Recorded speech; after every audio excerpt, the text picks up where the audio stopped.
You want to scream, but you can't. It feels like your eardrums are going to burst. We are renegades, this means war.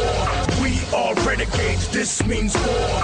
We are renegades, this means war. Absolutely, absolutely. Was that going to be part of the evolution? Was it something you came up with, or something that Paul came up with, or the Bookers, or how did that work? At the time, Paul didn't even know I could talk. Absolutely, absolutely, absolutely, absolutely. That I know it's something that you've talked about a billion times before, but I have to ask it. Mr. Sean Cunningham's like Mr. Sean Cunningham's like Mr. Sean Cunningham's like saying. I just want to say thanks. We had a blast. Mr.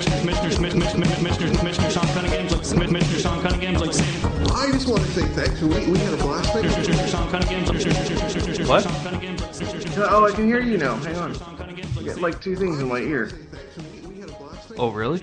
Oh, there you go. That's better. You got me? Yeah, I got you. Are we in the house? We're in the house. We're in the house. I was waiting for you to do that. We're in your house.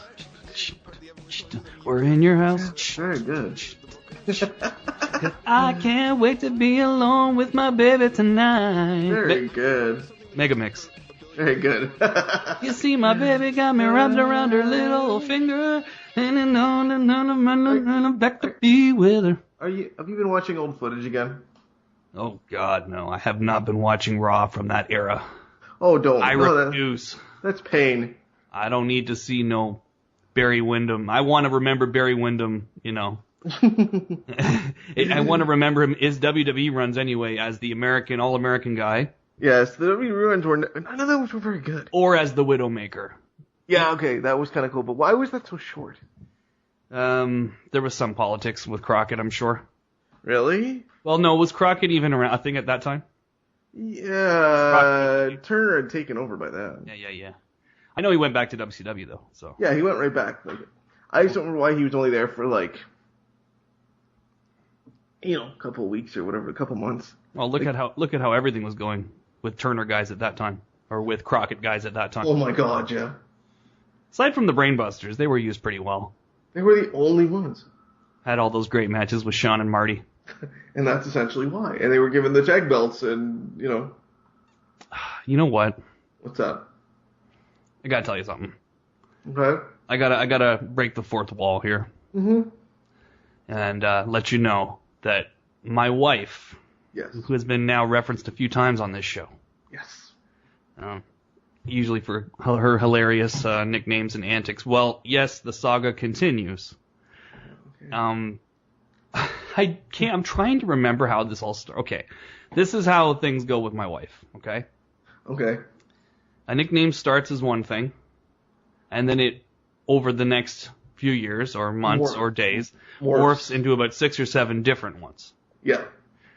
Now, we, after coming back from Ireland a few years ago, actually right after we got married, so 2013, or 2012, sorry, hon, 2012. Yeah, you just get yourself out of the doghouse real fast. Yeah, 2012.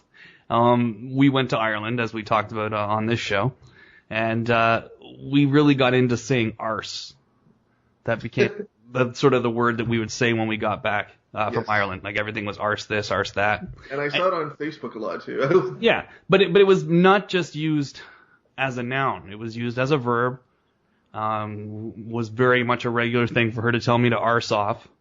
I would not be, I wouldn't be shy about telling her to go arse herself.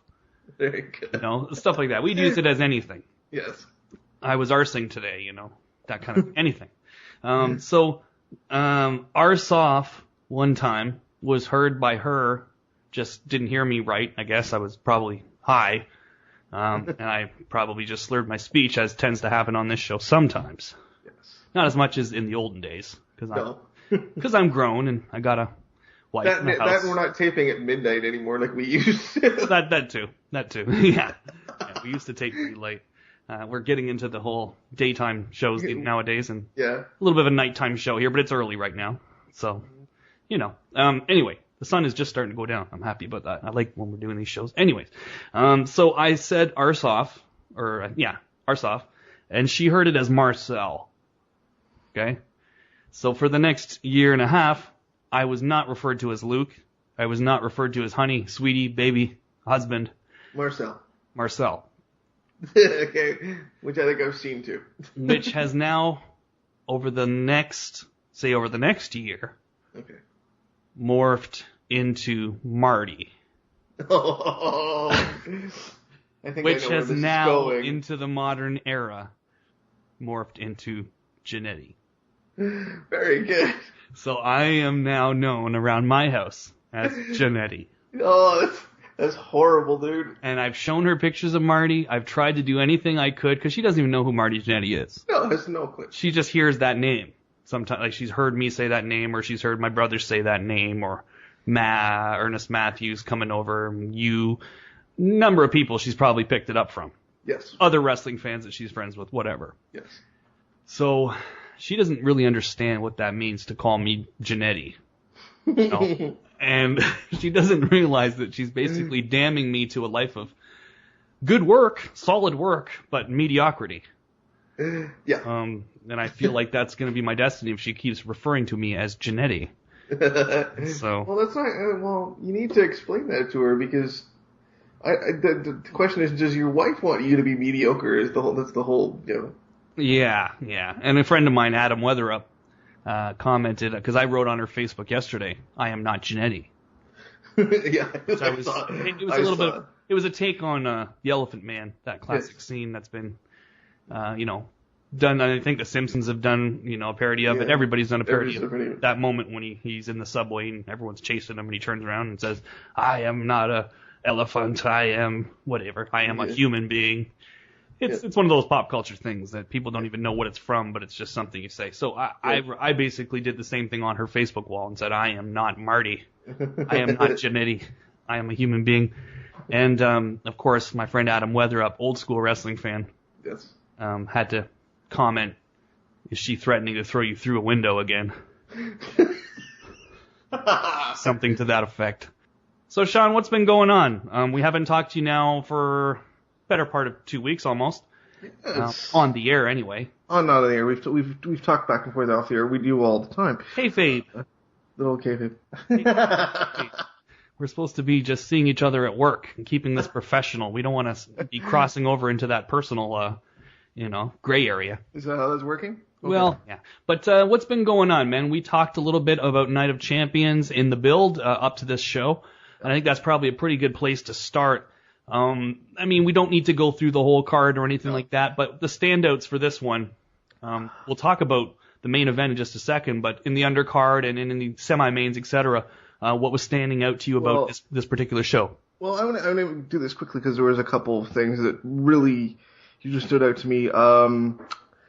The change is imminent, I will say, would be the theme of this show, and I was so happy to see Kevin Owens win the IC title.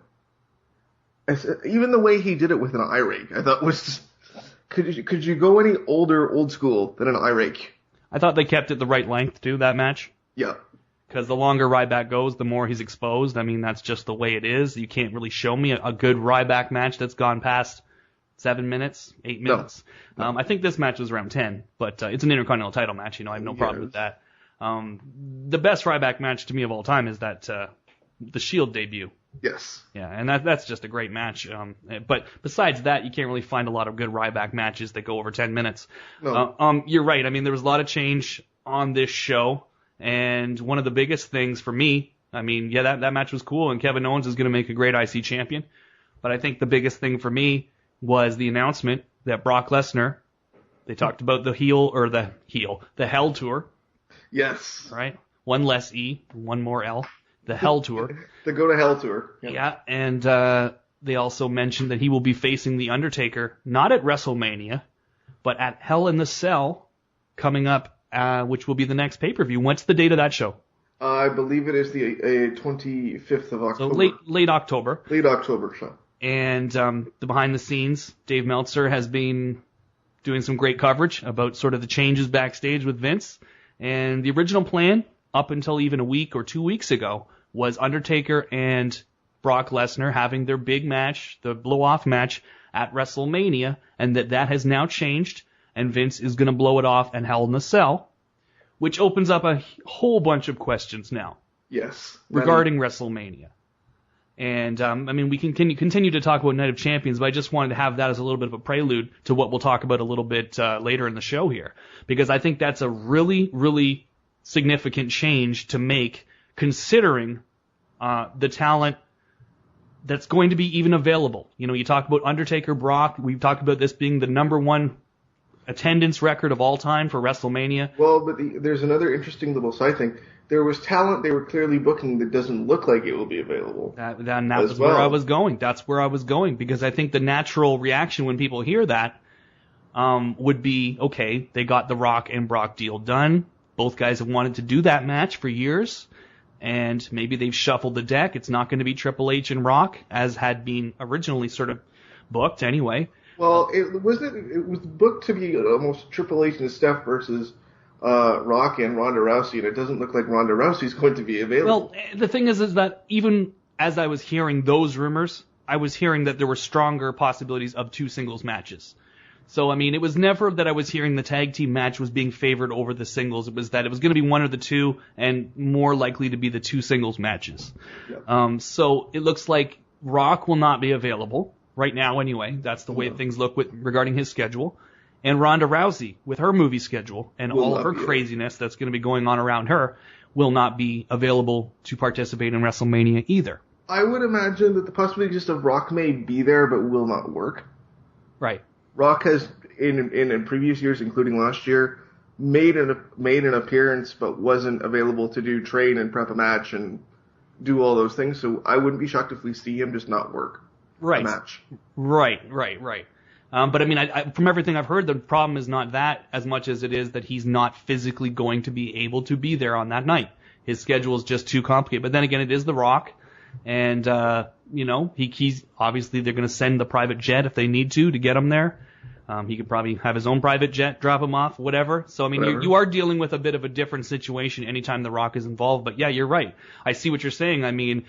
It's a lot less commitment to just show up and make an appearance than it is to be built up as the guy that's going to be facing whoever at WrestleMania, having to be on the television, having to shoot the pre-tapes, et cetera, et cetera. So an interesting story. We'll talk about that in just a second, because there is more regarding that and regarding what the fuck is going on with Brock for WrestleMania. Who can we put him with in such a big show that needs to sell big and needs to be a win for the company?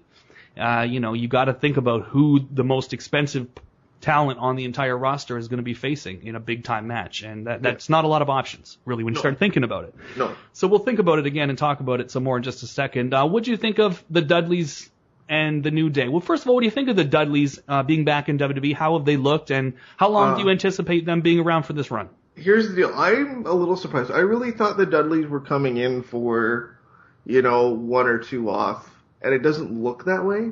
It looks like they're going to be there for at least, I would imagine, until WrestleMania, if not longer.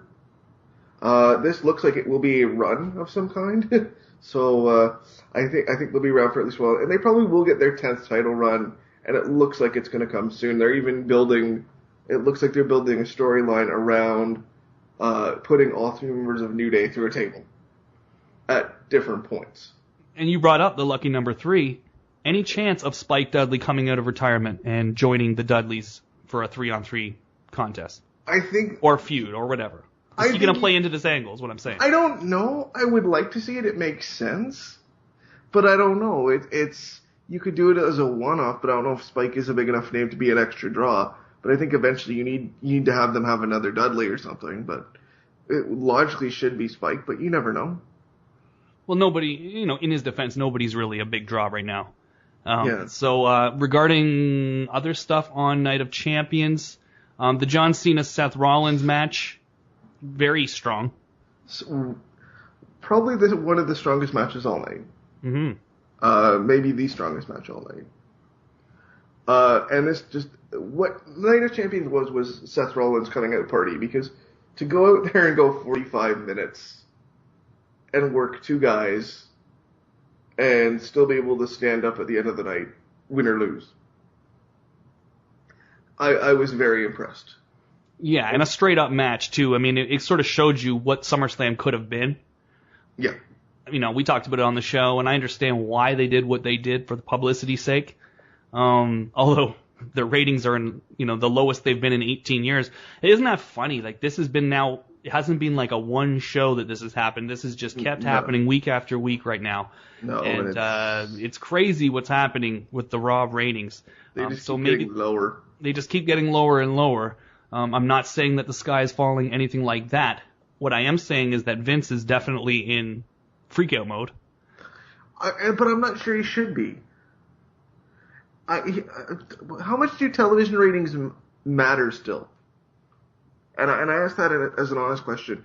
With people's attention being splintered off and viewing media in different ways that isn't metered like television, should Vince be worried? Yes. Absolutely, because you're greatly underestimating TV rights and how much money that brings into the company. Why do you think they're doing a 3-hour show? Yeah.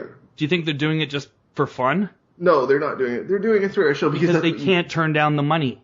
No, they can't turn down the money. And once your ratings aren't something that can be, you can put a ribbon on for a network and say, we got this great surefire thing. It's 3 million people every week, whatever.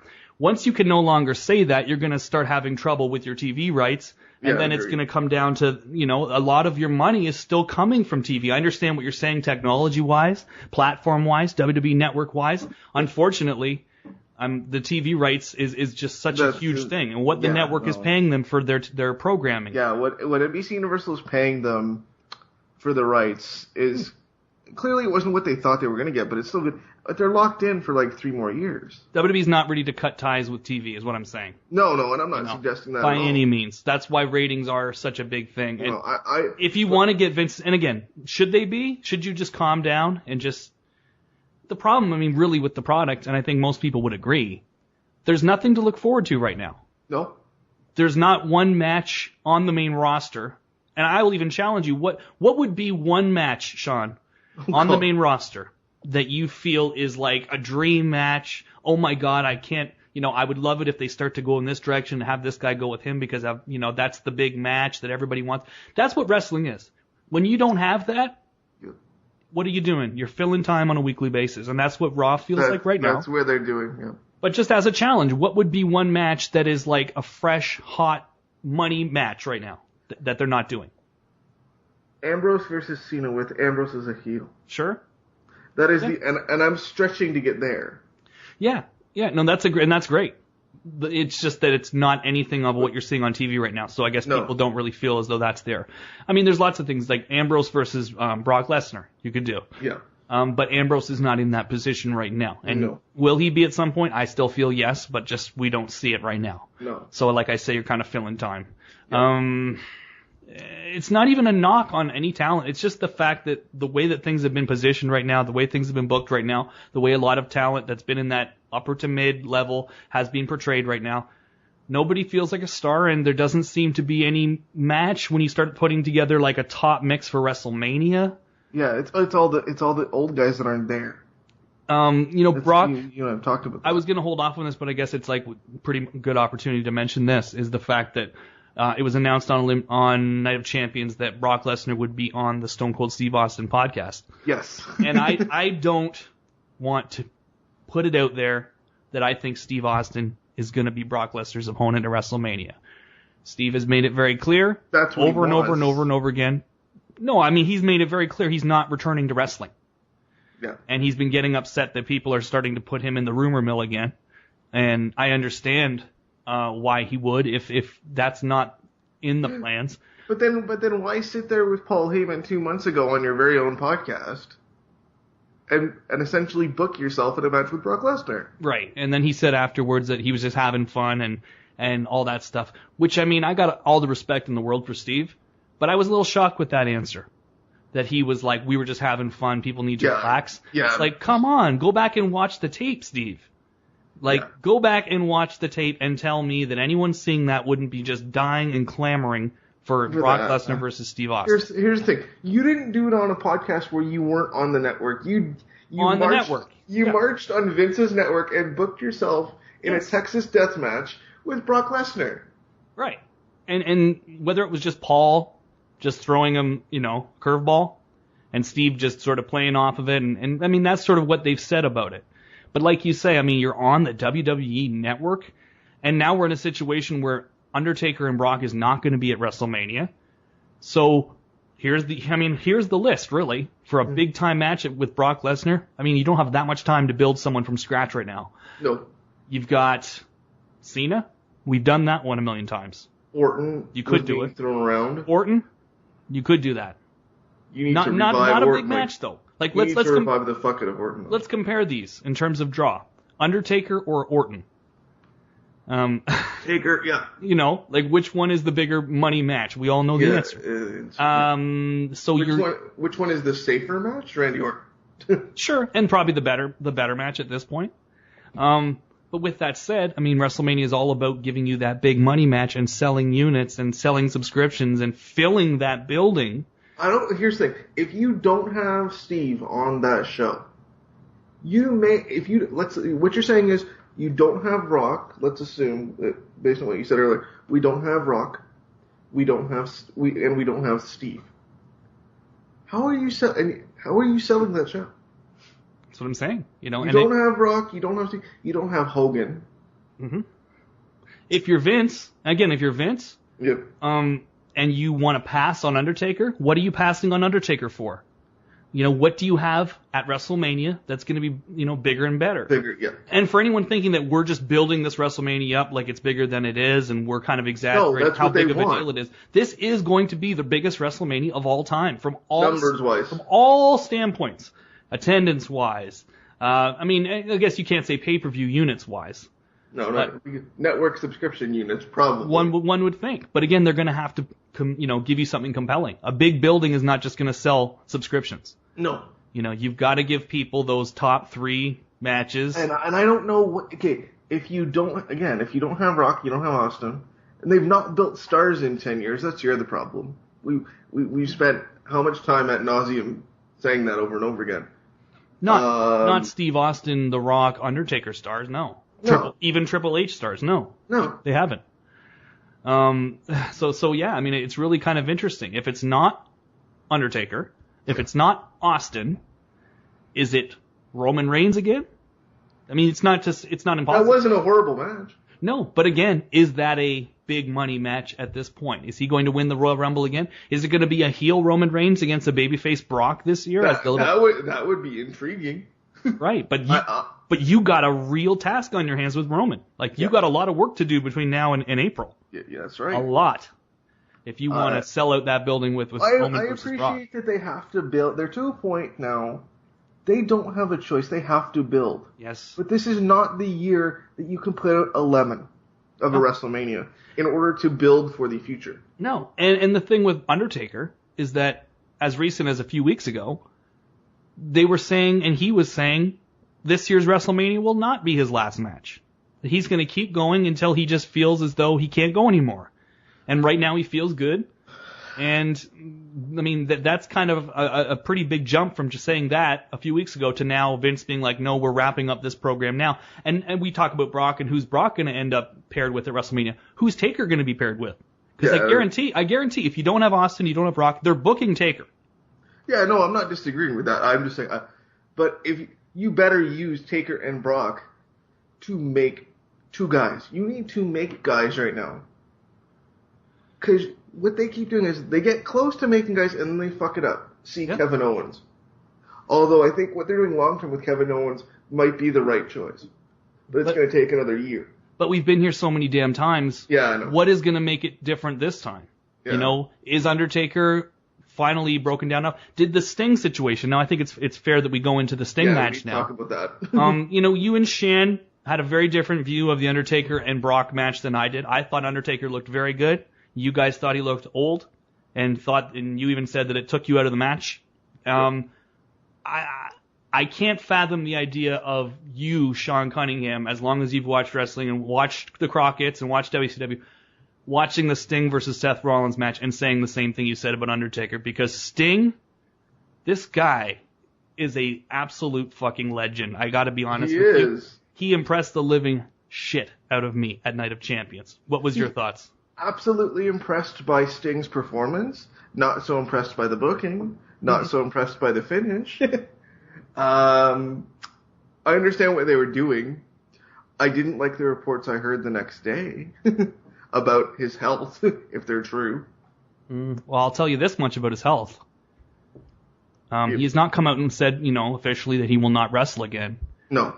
But he has said in his statement that he is suffering from spinal stenosis. Yeah. Does that ring a bell to you, that name? That does. Steve Austin? Yes. Edge? So, there's... You better get one more match at a Sting. Hold on a second. You seriously think they're going to do another match with Sting? One. I think you can get one. That's it. Spinal stenosis. Yeah, I know. He's 56. I know. You think they're going to take a risk with this guy? I think they already may have. Oh, they certainly did, but that was before he had spinal stenosis. Yeah. That was before the injuries. You don't think they get one more match at it? No, okay, I don't. Even though he has said he will do it. He hasn't said he will do it. Or he said he will consider doing something. He just said he wasn't ruling wrestling out yet. He's also still waiting on results. Yeah. So we don't know. So we don't even know the severity of his injury. But I mean, to think that WWE is like, well, we're still going to get one out of you anyway. It's like, no. This guy's got to get cleared first of all. Yeah, I don't know if anybody will clear him. If he doesn't get cleared, okay, let's say he's in a Steve Austin or Edge situation and doesn't get cleared for a match. Does that preclude him from a run-in? I mean, no. But I mean, why would you? Why would you? And no, of course not. Steve Austin still gave guys the stunner. Many years after retiring, he'd come back and do the stunner. You can't rule anything like that out. But what does any of that mean? It's very insignificant. Yeah. And again, 56 years old, and this is something. Spinal stenosis is something that gets worse as you get older. Yeah. So he's going to be going into his 60s, and is he seriously going to risk? First of all, is he going to risk? And then secondly, is the WWE going to risk? And the answer to both of those is no. No. Yeah. So that's... But I'm very sad that Sting came to WWE and never got a win. No. Does that bother anybody else? You know what else bothers me is the fact that he's a legend, he's 56, and they put him in this match. The agents could have nixed a million of these things that they did in this match. I understand there's the respect for a guy wanting to give so much, and he performed his ass off. I mean, he even did, the high cross to the outside. And I was stunned to see that. He looked great. His body looked great. He didn't look like a 56-year-old man. No, he didn't. But there was the bump into the turnbuckle earlier in the match where he lost, he had the tingling in his arms and legs. And you could see it. Right. Yep. And then he is from the old school, and WWE does have the mentality still of, the show must go on. We've never seen a main event world title match that was stopped midway because that almost should have been. Yeah, I mean, there's a whole bunch that should have been. Like when Brock Lesnar jumped off the top rope and landed on his head. They should have stopped the match, but they didn't. They right? finished it. It's not in the mentality of the WWE. It's not in the mentality of wrestling in general, and it's certainly not in the mentality of guys from the era of Sting. No. So he was going to go. He was going to keep going no matter what. But I just can't help but feel like you're 56 and you're going to seriously take these risks. Okay. To where you may not walk. Like this, and you may be just in complete chronic pain. Yeah. This guy has gone as long as he has at a pretty consistent basis. Yeah. And to end it with a terrible injury, I just felt like the agents booked a match that they should not have booked for a guy his age. Agreed. Falling onto the table. Again. That's the one I thought did more damage even than the turnbuckle, and then I went back and I saw the turnbuckle. I'm like, oh wait, okay. Right. The table spot to me looked way worse. Yeah, the turnbuckle bomb probably shouldn't have been written into that match. You could have teased it, but never done it. I felt like they didn't do very much in the way that they put that match together. I know that the guys have their input, but at the end of the day, it's all getting cleared through the agents. To me, the one thing that bothered me looking back, and I admit I've gone back and watched the match 2 or 3 times. I have a bit of a problem looking back on it now, seeing that match went out second.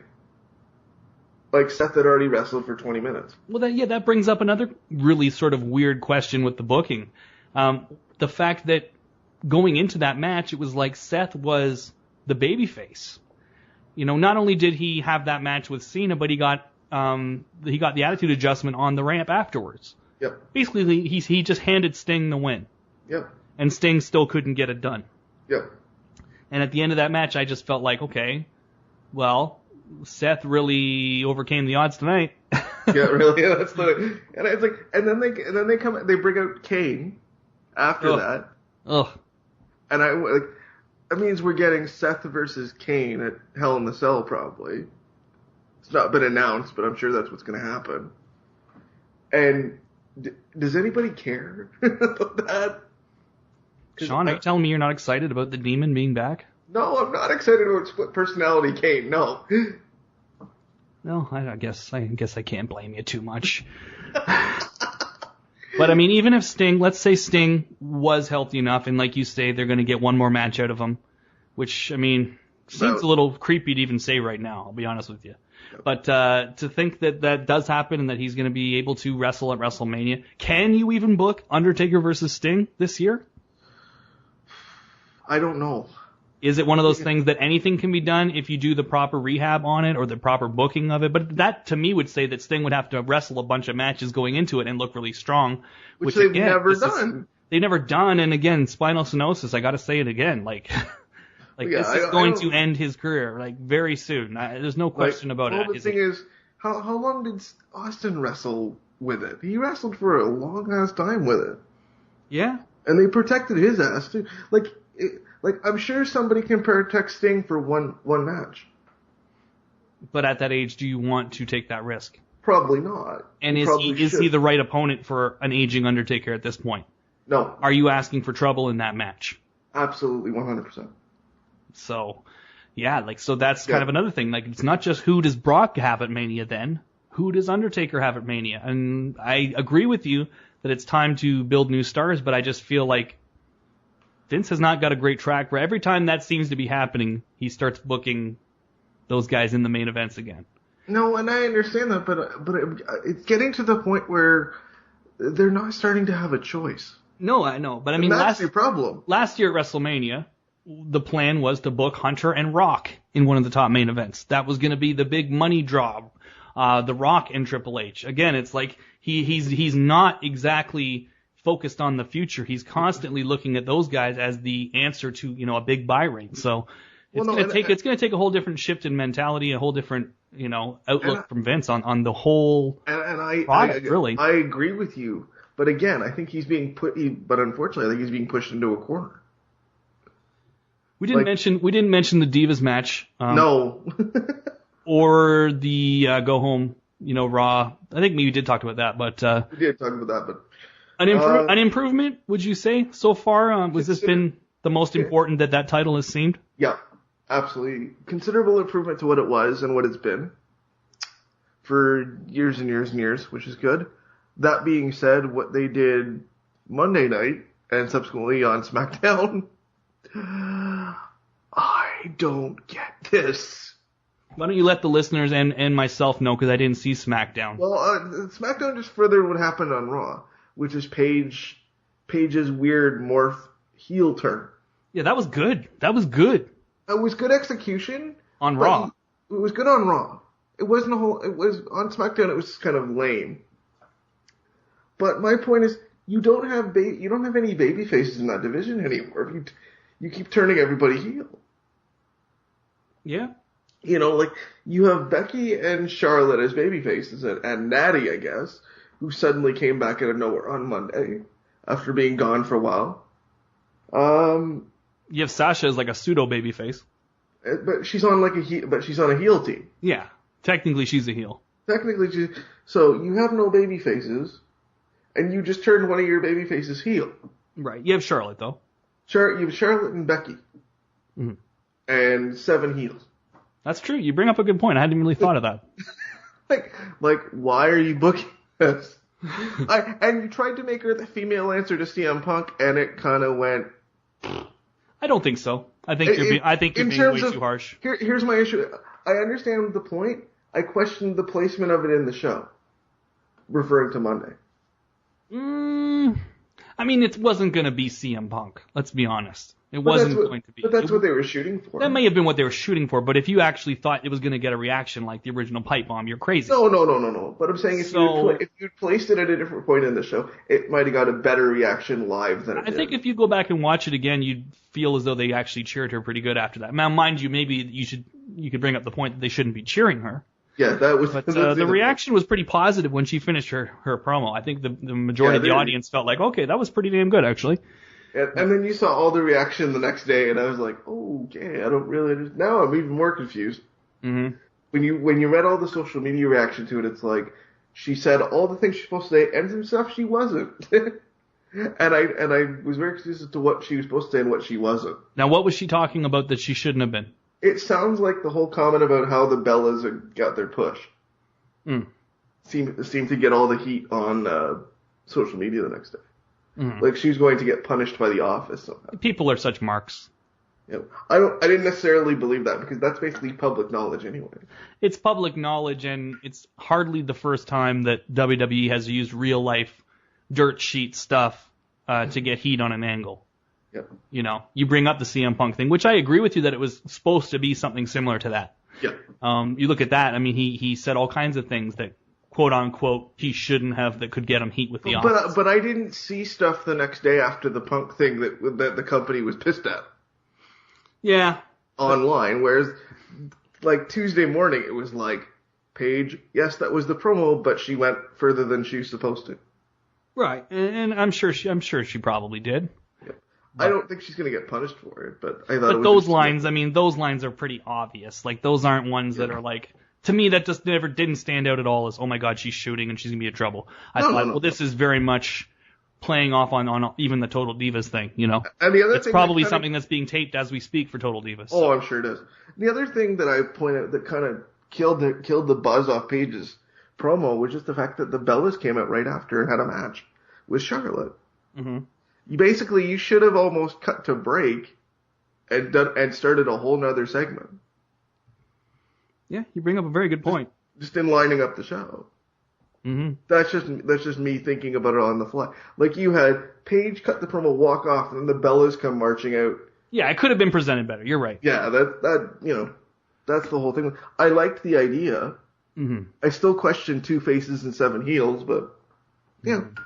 So that's a whole different that's a whole different story for a different show, as you like to say, but I don't know what show you're talking about. No. So the Divas Revolution of Raw has been better. It's been better. It's been an improvement. We can't say it hasn't been an improvement, over the last few weeks. Because it has. But I brought up the point that there just isn't those dream matches or those matches in your imagination that you're putting together as fantasy booker that have you salivating at the mouth on the main roster right now. Whereas on NXT, just off the top of my head, I can think of 2. I can think of what is her name now? What are they calling her in WWE? Kana? Asuka. Asuka, yes. So she's already been on TV, right? And she did her contract signing. Yeah, they actually admitted that they were changing her name right during her signing. Yeah, right. Which I thought was so weird, but kind of interesting at the same time. Kind of interesting, yeah. And I want to say this again, like she's the real deal. Beautiful girl, though. Oh yes, and a very, very cool, ring entrance and ring gear and the mask and everything. The whole bit, yeah. And then she takes the mask off and she just was like this little doll face. But so excited. Yeah, that was so cool. It was a cool moment because you just felt like, wow, you've heard the stories that she loves American wrestling and she grew up like idolizing. Believe it or not, this is not just something they're saying for NXT. She grew up idolizing Triple H. That was her favorite. So maybe that's why they were so determined to get her. No, I'm just joking. She's awesome. But I mean, you have the match with her and Bayley. I'm fucking excited. I don't know when it's happening. Have they already announced? No, they haven't. They're going to make her wrestle either Emma or Dana Brooke first. Right. So that's cool. But you've got that match on the horizon that you're like, oh my God, I got to keep watching it. As long as she doesn't start looking like Triple H, I think we're fine. Yeah. And then of course in the main event scene. Oh, I'm waiting for Joe and Balor. We've got Balor and Joe. That's 2 matches on the horizon that you're excited about. Okay, and can I point out, how excited are you going forward that they're main eventing an NXT TakeOver show, actually next week, with a women's Iron Woman match, I guess you want to call it. I'm excited for that too. I'm very excited for that. But do you see what I'm saying? It's like you can't do that on the main roster right now. Sure, we can come up with, a heel Dean Ambrose against John Cena, but none of that is on the horizon. You don't see that when you watch the TV. On NXT, you actually see things that are being planted, that are coming up, and it's exciting. And that's what the main roster is missing right now. Well, but I also think if you found some way to change the presentation of the TV on the main roster, which I know you can't, to shorten the shows up to make it meaningful to help the builds, I think that would help things right now. But I realize you can't do that. Now, Sean, I know that you've put together a little piece that we're just going to throw to you right now, but why don't you tell the listeners you were doing a little something on the historical significance of the man they call Sting, who we just gushed about, just an absolute legend in the business, came back despite injury, I thought put on a fantastic performance last Sunday. And again, what do the people have in store for them here with the historical significance of Sting? What I tried to talk about was Sting's career and his legacy, largely in the Crockett's and WCW, and the character turns and everything that he meant. I did touch on his time in TNA a little bit, but it was largely going through the career anthology of Sting and some of the big moments and big changes, from everything to him when he started and becoming a star, to the evolution when WCW was hotter than anything, and then the end of what we thought was the end of Sting in TNA, and leading us to where we are now. Well, I'm looking forward to it, Sean. I know that everybody listening right now is looking forward to it. They've been asking on the regular, when's the next historical piece coming out from Sean? So this is the real history of pro wrestling, the historical significance of the man they call Sting, with your host, Sean Cunningham.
This weekend, with Night of Champions coming up for the WWE live on the WWE Network. Yep, shameless plug, had to do it.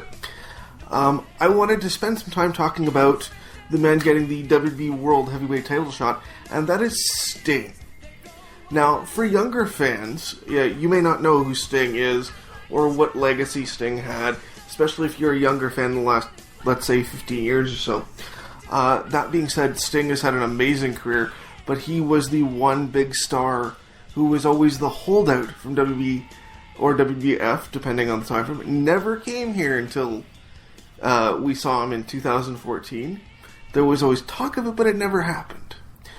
But that being said, I should take this time to enlighten everyone, those who know and those who don't, as to who Sting was and what he did in his wrestling career, because it's very long and established, and he was a star.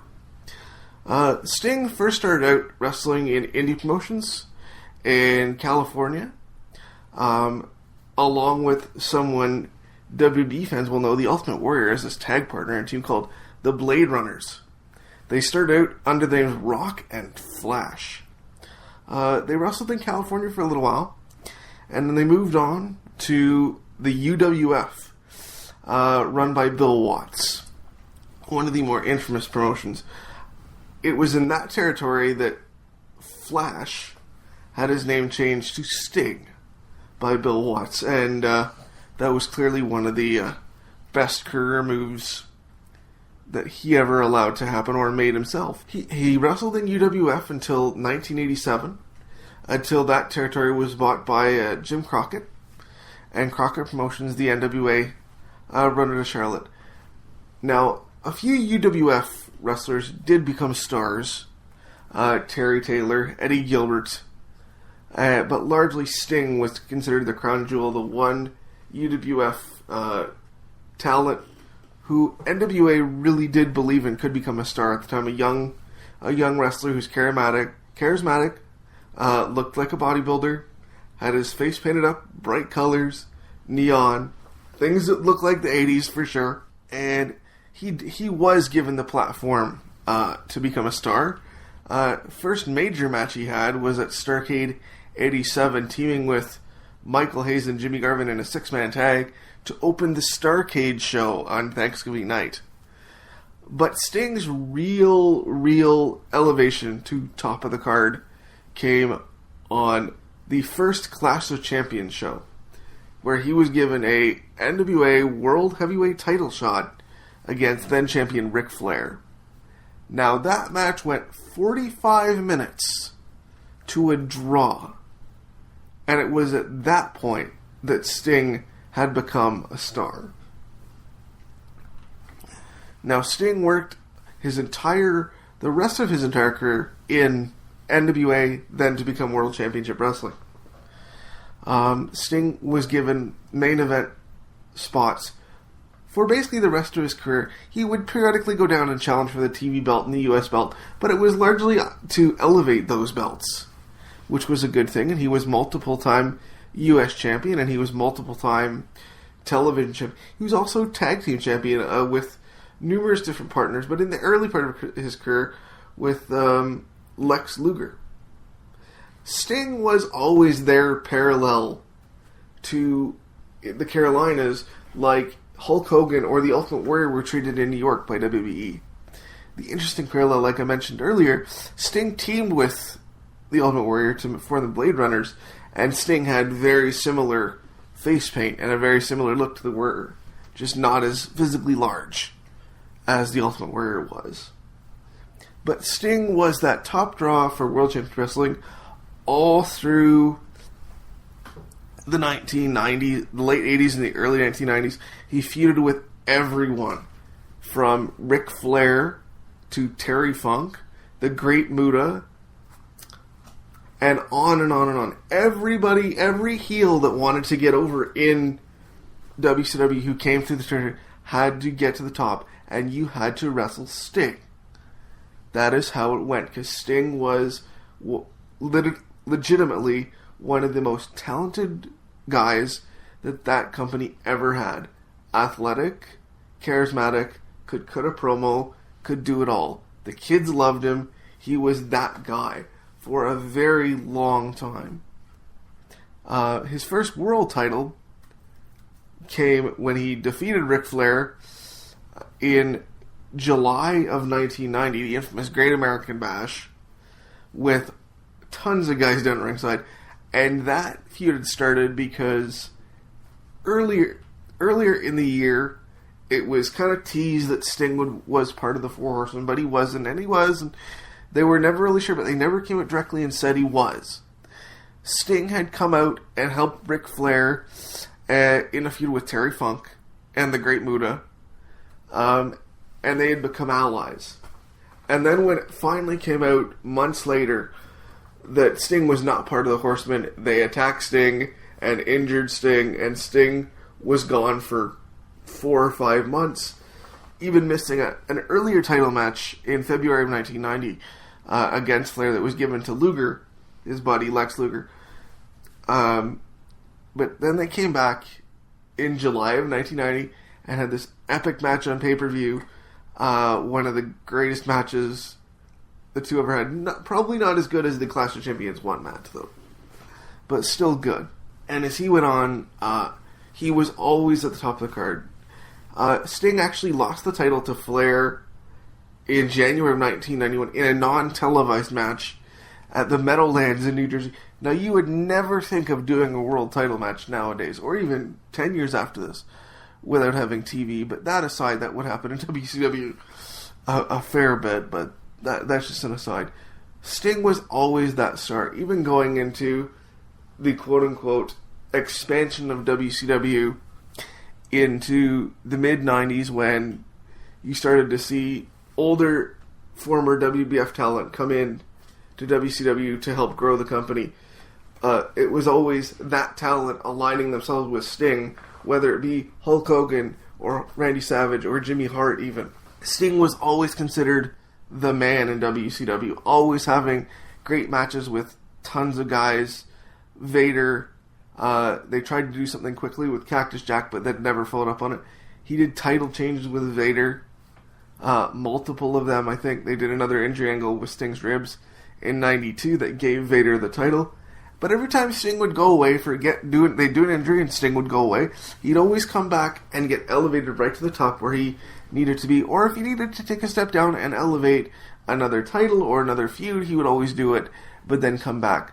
He was one of the guys that would always do, I guess, the right thing for business. That's the way that he always handled it. Now, in 1996, everything gets a little interesting. We see the advent of the NWO. Hulk Hogan had turned heel, and it was this crazy time with Scott Hall and Kevin Nash, all former WWF employees coming in to quote-unquote destroy the WCW.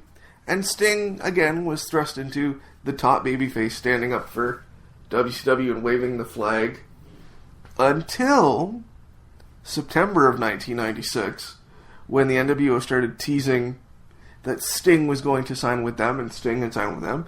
And of course, Sting wasn't on TV in North America time because he was off doing an extended Japanese tour that WCW was still involved with New Japan at the time. And they did an angle where he wasn't there, and then all of a sudden, at Fall Brawl, they had an imposter Sting come and join Team NWO, but then the real Sting came out, and all of a sudden you're standing there with two Stings. And you're not really sure what happened. And it was the next night on Nitro when Sting came out and cut a promo where he never looked at the camera, never looked at the fans, never looked at anybody, wouldn't look at the announcers, wouldn't look at a camera director. All you ever saw was his back. And that began the change of Sting from the bright character with, again, the neon pants, the colored face paint. And we didn't see him for about 6 weeks. And then he came back in a black trench coat with white faceplate and black around his eyes. And this was, I guess you'd call it, the metamorphosis of Sting. The change into a very Crow-like character. Very dark, very ominous. He never ever spoke. And the interesting thing about it, other than, I believe, a few house shows appearances, he never wrestled on television after that. From the night of Fall Brawl in 1996, September 1996, he didn't have another match on television until Starrcade of 1997. You never saw him wrestle on TV. He would come in and attack people. He would come in and beat down, at first, just random people, because you didn't know what side he was on. Did you know whether he was NWO or WCW?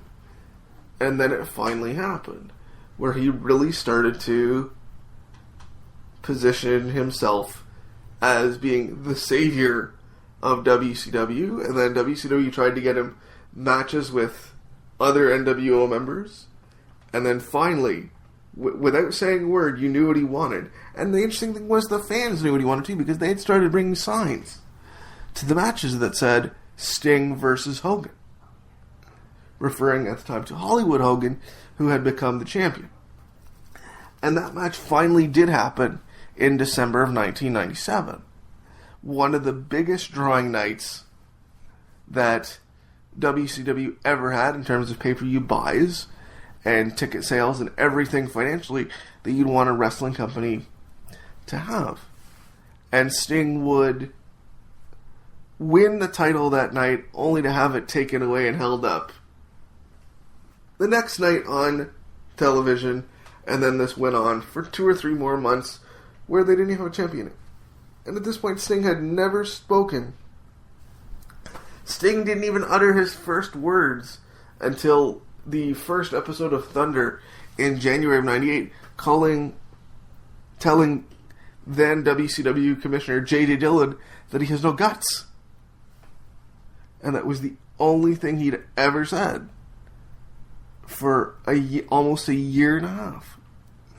Now, this Sting character was, I think, much more relevant to the time and had a little more edge, and just the darkness just made it so interesting. Everybody wanted to see it and be part of it.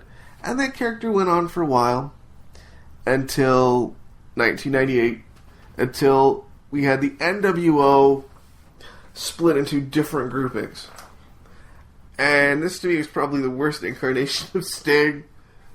There was the NWO Black and White, which was Hollywood Hogan and cronies, and there was NWO Wolfpack, which was Kevin Nash and Syxx, who was X-Pac. And Sting joined up with the NWO Wolfpack. He had red faceplate and an NWO t-shirt. Luckily, this didn't last too long. It's the worst incarnation of Sting. He again got hurt, took time off, and came back again as the infamous Crow. And late in 1999, there was conflict with he and Hulk Hogan over the WCW title. Again, the WCW title ended up getting held up. This kept happening to Sting a lot. And he wrestled in the now infamous 32-man WCW World Heavyweight Title Tournament, beating 4 opponents to get to the semifinals, where he wrestled Bret Hart at Mayhem in Toronto, where he basically had to play a heel that night and lost to Bret Hart in the semifinals, because that match was held in Toronto. I have a personal bias in that show. That was my one and only time to see Sting live, so I talk about that. My War co-host Luke Force was also there with me that night, so that is my one and only time to see Sting. But to go on about Sting for a little bit, from that point on, he wrestled heavily, won several more titles when WCW was kind of on the skids, not really understanding where their booking was, but the character never wavered, the man never wavered, and he went into retirement when WCW closed in 2001. That retirement lasted until 2003, where he joined up with, at the time, NWA TNA, did a few sit-down interviews with them, wasn't really supposed to be part of the in-ring, and then, because at the time they were doing a tribute, I guess, best way to put it, tribute documentary, to honor his career and everything that he had done. I thought that was, a nice little thing to do. But then all of a sudden, time passes, and we get to 2005, and we start to see storylines and little hints that Sting might be coming back. And Sting got into a feud with the head of TNA at the time, Jeff Jarrett. And they teased this by having Jarrett, who is winning a match on a end of 2005 pay-per-view. At the end, you see the lights go out and the lights come back up, and a trench coat is sitting on a folding chair with Sting's infamous Scorpion logo. And you wonder what's going to happen. And TNA did one of the most interesting things on New Year's Day 2006. They announced that Sting was returning and would take on Jeff Jarrett in a match, which he did, but it was a tag match for some reason. Again, TNA was never really sure what to do with talent, but Sting again came back in the black and white characteristics. Did win a few more NWA titles well in TNA, and they were tied to that company, so adding more to his legacy. One of the things that they were successfully able to do in TNA that they weren't able to do anywhere else from 2006 to 2008 was make Sting a heel. They actually were able to play off of people's perception of wrestling that young talent was held down and the main event guys would hang on longer than they should, would be at the top of the card for much longer than they needed to be. And they called it the Main Event Mafia. And Sting was the head of that, being the NWA TNA World Champion. Quite an interesting concept that I thought worked very well on a show that needed things that worked. Continued to be champion for a while until there was a split within the Main Event Mafia, and I believe he had a match with Kevin Nash, and I think Kurt Angle was involved somewhere too. And then he again disappeared, and then would come back every so often to TNA and get involved in things with Abyss and other talents, but really wasn't wrestling a full schedule. And that continued on until about 2010, where they again changed his character. And at this time, they made him a little more crazy. They made him a little more loud and vibrant. Kind of a cross between the Joker and his original NWA or WCW character of the 1990s. Made him crazy, and that went on for a bit. It didn't really turn into anything. And Sting basically continued to work with TNA on and off when they needed him, kind of as a Legends deal, until 2014. The early part of the year. And then Sting went away. And then all of a sudden, we start to hear rumblings about Sting appearing in a WWE video game. WWE 2K15. He was a downloadable extra bonus character if you pre-ordered the game.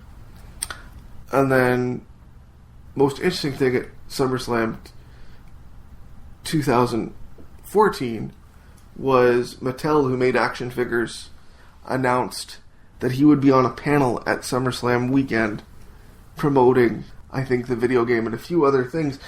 And that's when we first kind of see him kind of cross over into the place he'd never been for his entire career in the WWE. And he did the panels, and it was like, okay, he's going to be an action figure. He's going to get treated like the legend he is. And that's part of his legacy, and I think that's wonderful. But I never thought we'd see Sting where he is today. Now, Sting first came to the WWE in November of 2014, getting involved with Triple H to help Team Cena beat The Authority. And for months, we kept seeing Triple H, I'm going to get Sting. And then they had that very strange match at WrestleMania this year, where DX was involved, the NWO was involved, and they shook hands at the end. Kind of this very symbolic end of the Monday Night Wars between WCW and NWO, although they had ended several years earlier. This man with all the titles, matches with all the legends, has a match for the one major title he's never held. The WWE World Heavyweight Championship. He will take on Seth Rollins at Night of Champions. And we'll see if he can add to the legacy of the icon, the vigilante, the man they call Sting.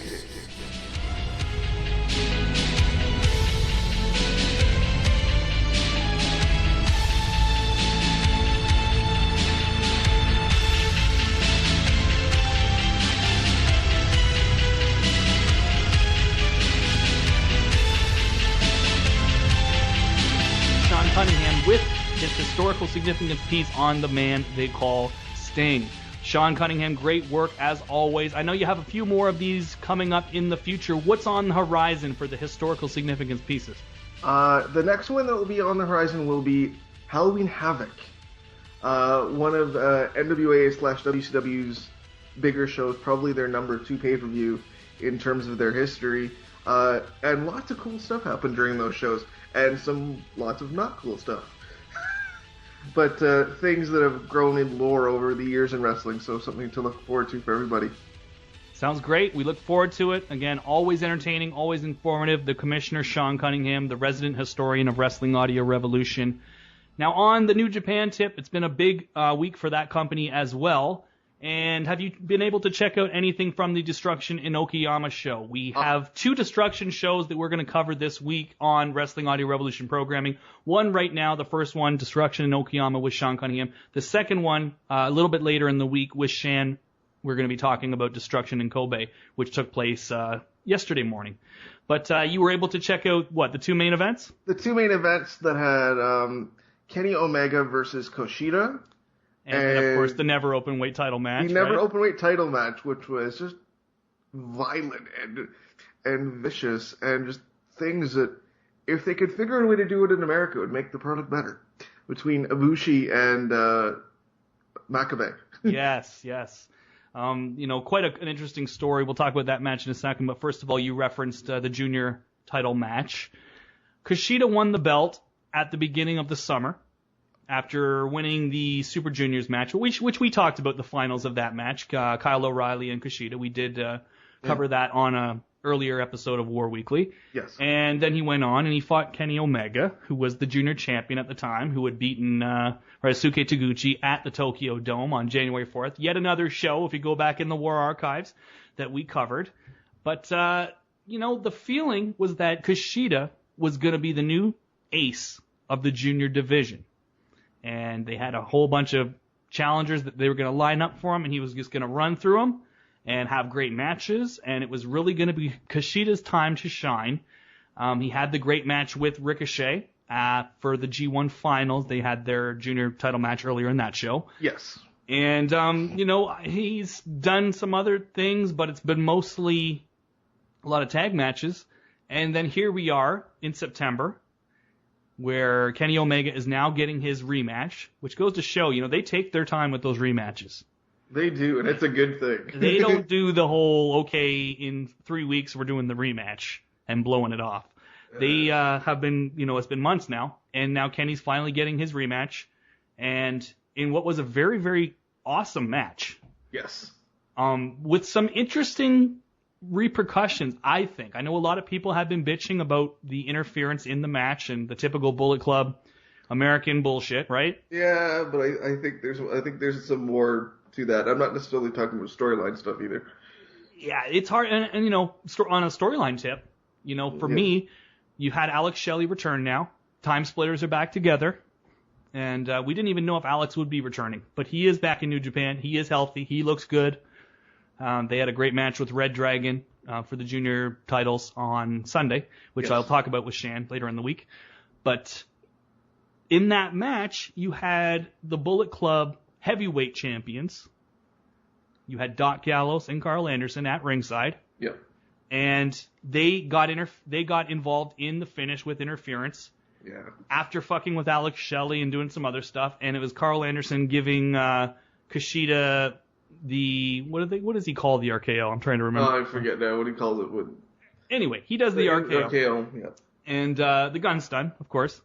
And he hits him with the gun stun, and Kenny Omega, 1, 2, 3, retains the junior heavyweight title. And at least from the seeds they were planting in that match, it almost led you to believe that the Time Splitters, Alex Shelley and Kushida, are going to be embarked in a feud with Gallows and Anderson. Which will be good. That, to me, is extremely intriguing. Extremely intriguing, and it's something you don't see very much in any real promotion where you have the two big badass champions against the two small guys, in the same tag division. No. But with Gato, you just never know, and I think that's going to be the theme again of sort of this coverage, is that with Gato, you just never know what that guy's doing. You know that it's probably going to be big picture-wise. It's probably going to be very good, and it's going to be an awesome payoff. But short-term wise, it can get a little frustrating, and it can get a little bit like, I don't know which way he's going. But I guess that's part of the intrigue as well, is that you don't always know where he's going. But from that match, I got the vibe that the Time Splitters are going to be facing Gallows and Anderson. One of my favorite matches from back in the day, and this is probably not the best analogy because I think Gallows and Anderson are much better than Studd and Bundy. But for anyone that used to watch the old Coliseum video tapes, there was a match back in the day that was something that you would just never see on TV. And I remember it being so different, and I just loved it. and it was the British Bulldogs versus Stud and Bundy from some house show. And to this day... Was it house show or was it TV? I mean, it was like one of the Coliseum tapings. I mean, it was... Yeah. But it's still like those were house shows, essentially, that were being taped. Yeah. And some of the stuff would be used. But they put it on one of the Coliseum Best of WWE or WWF volume, whatever, tapes. And it was just one of those matches that, yeah, you could have the Bulldogs face the Hearts, and it'd be a lot better match. But there's just such an interesting styles clash of seeing this small, fast, agile team taking on these two bruisers, you know? Yeah. So that was kind of the vibe I got. Now, where are things going to go now with Kenny Omega, now that he's taken the title back? I think they made it pretty obvious where they're going to go with that, and that's him defending it against Matt Sydal. Well, then he actually cut a promo saying that, yes, this match is going to happen. Right, and Sydal was at ringside, and he's going to be like a regular part of the junior division now. Which is awesome for Which is incredible. Which is incredible. But I know one of the things that they wanted to do, and the original plan for the Super Juniors this year, was to have the Time Splitters in the finals against each other. Alex versus Kushida. Oh my God, really? And then going on to some kind of a junior title feud between those two. And Alex got hurt, the plans had to be changed and everything, but I still feel like Gato's going to find a way back. And I wouldn't be surprised if Alex is actually the guy that beats Kenny Omega eventually, and then goes on to face Kushida at Wrestle Kingdom. That's sort of awesome when we get to next January. Right, yeah. On the horizon, like, there seems to be some pretty awesome shit coming up for January. Yep. We already know that Tanahashi won the G1. He will get the shot at the champion, whoever that may be, come January 4th. So I mean, right, the 4th or whatever the Sunday is. No. They always do it on the 4th. So it's like every year you do it on that day. So again, you got some really cool shit coming. When you start thinking, at least it seems on the horizon that there is some cool booking things coming on the way. Yeah. Now regarding the main event, and you know what? I mean, people seem to think I just always favor New Japan on every single thing they do over everybody else, and that's not true. I think everybody's got the things that they do the best. There are things that WWE does the best that nobody else can touch them on. There are things that Ring of Honor does the best that nobody can touch them on.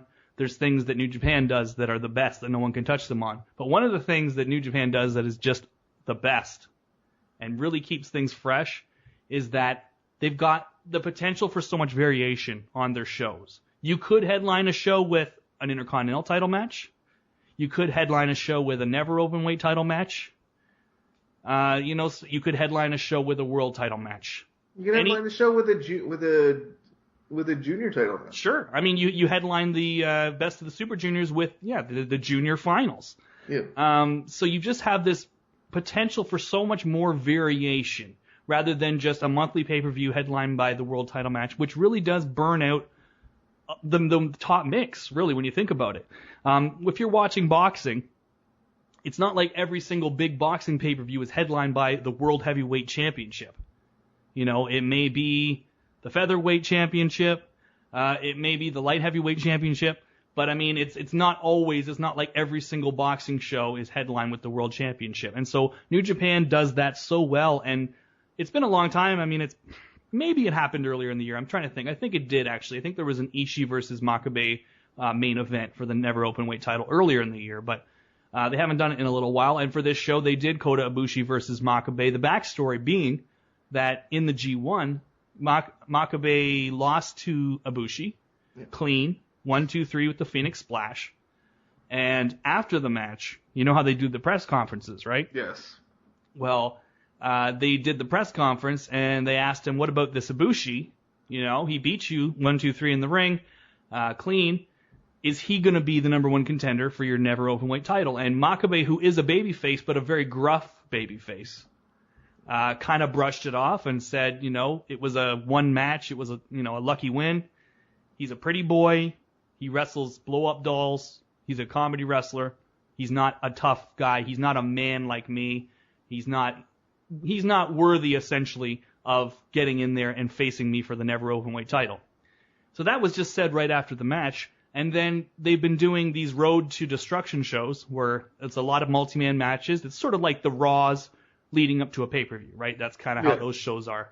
And then through all of these shows, these two have ended up on opposite sides in multi-man matches. And Ibushi's just been on a warpath. I mean, he's just not taking kindly to those words that Makabe said about him. So Ibushi has been in pure brawl mode trying to get at Makabe, and these guys are both baby faces.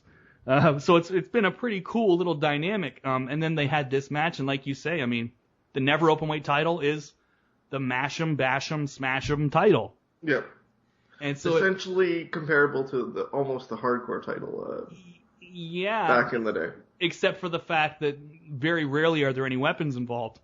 Guys are using their hands, their fists. I mean, in this match there was a table spot that didn't break.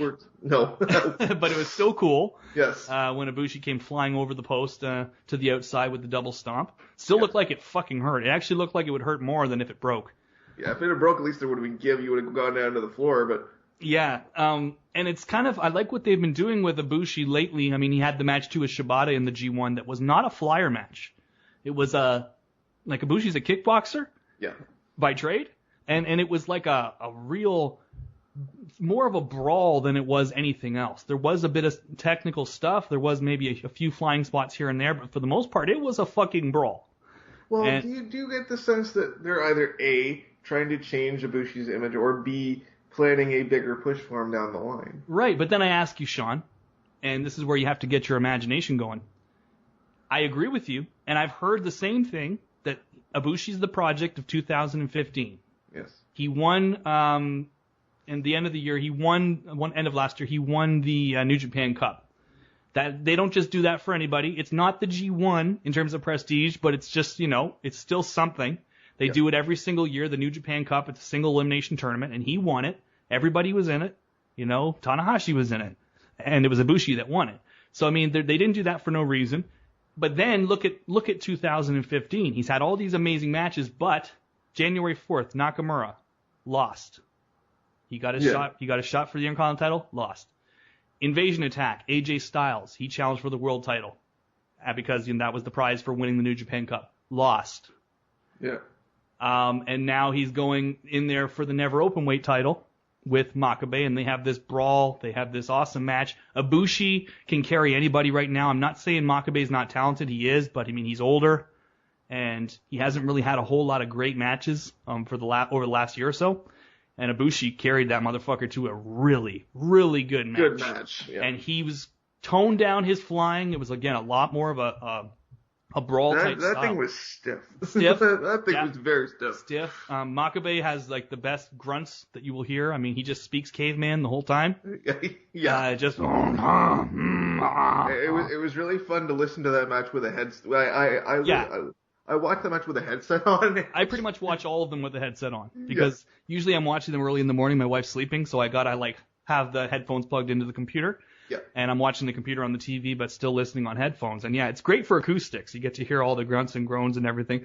Yeah. There was a point during that match, I believe, and this is probably maybe about 6:30 by the point that match. No, actually, because that was an earlier show. I think I was maybe about 5 when that match was on. And there was a point when out loud, I mean, it's like I completely forgot where I was or what was going on.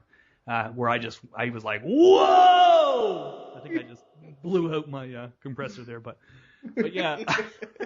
My wife, what the hell were you doing? Then there was another time, I think on Sunday, when, again, same thing. I zone out. I forget where I am. I forget what's going on. I'm so into it. And I forget that it's 5 in the morning and my wife's sleeping. And I'm downstairs watching the Time Splitters match. And the little girls, or the grown girls that sound like little girls, they love to, chant, scream the guys' names over and over again. Yeah. And they were saying, Kishi, Kishi, at Kushida. Yeah. And then they were saying, Alexa, Alexa. So I just started doing that. Yeah. You can imagine what my wife is thinking upstairs as she hears me downstairs going, Alexa, Alexa. Kishi! Your poor wife must think you're crazy. You know that, right? Mm-hmm. And I tried to explain it to her, and she just... No. Like, don't do that again, please. I got halfway through, I'm like, it's like the little girls that yell that. Yeah, that's all fine and good. Not at 5 in the morning. Yeah. I'm talking, when you have headphones on, too, you don't realize how loud you're talking. No. Sort of like right now. Yeah. No, really? my neighbors are just... They go, what the hell are you doing? Yeah. They're like, why is he yelling, Kushi? Yeah. But at least it's not 5 a.m. But anyway, long story short, these guys have another great match. Yeah. Kota Ibushi's just got this huge resume now of 2015 awesome fucking 4.25 star, 4.5 star, 5-star matches. And this was another. And it ended, I think Ibushi was going for the Phoenix. And they had maybe done this earlier in the match. I'm pretty sure they did, where Makabe caught him. He was going to give him the Spider German, and Ibushi was fighting it off. And I think the first time he just slammed his head on the post once. But then the second time he went to do it, and he caught him for the Spider German, he slammed his head on the post 3 times. Yeah. And Ibushi was just knocked silly. And Makabe usually does the Spider German. But no, not for this one, because this is the main event, and the Never Openweight title is headlining this show. We got to go one step further. He gave him the Spider Dragon. Yes. Spider Dragon, and Ibushi lands directly on the top of his head. Yeah. And I don't understand how these guys do it. I don't understand. I know it is a part of their training to land, especially in Japan. And anyone that's seen the blow-up doll match with Ibushi and I forget what the blow-up doll character is called in DDT, but he does that one part where he just gives himself a Canadian destroyer over and over again and just lands on his head over and over and over and over. Oh God. So clearly this is something that he prepares for and he trains for to land on his head, but it just takes the wind out of you every time you see it. And then Makabe, after giving him the Spider Dragon, anyone that knows what a spider is, it means you don't actually leave the turnbuckle yourself. You hook your legs in the buckle, in the ropes, you lean backwards, throw your opponent, and then you pull yourself back up. So that's what he did. Climbed to the top rope, hit the Bruiser Brody King Kong knee drop. 1, 2, 3, Makabe retains, and Kota Ibushi once again, he can't win the big one. This close. This close, but it's, that old story of, he essentially, Kota Ibushi is the Maple Leafs of New Japan Pro Wrestling. No, he's better than the Maple Leafs. Here's the thing, and now I'm going to get heat with your wife for this, but the Maple Leafs have not won anything in my lifetime. Okay, I am closer to 40 than I am to 35. So yeah, the Leafs have not won anything. I have a feeling that Ishii or Ibushi, I'm going to get these wrong again, is much better than the Toronto Maple Leafs. But, we've all seen early in the season, the Leafs can beat anyone. Yeah, and they will beat anyone.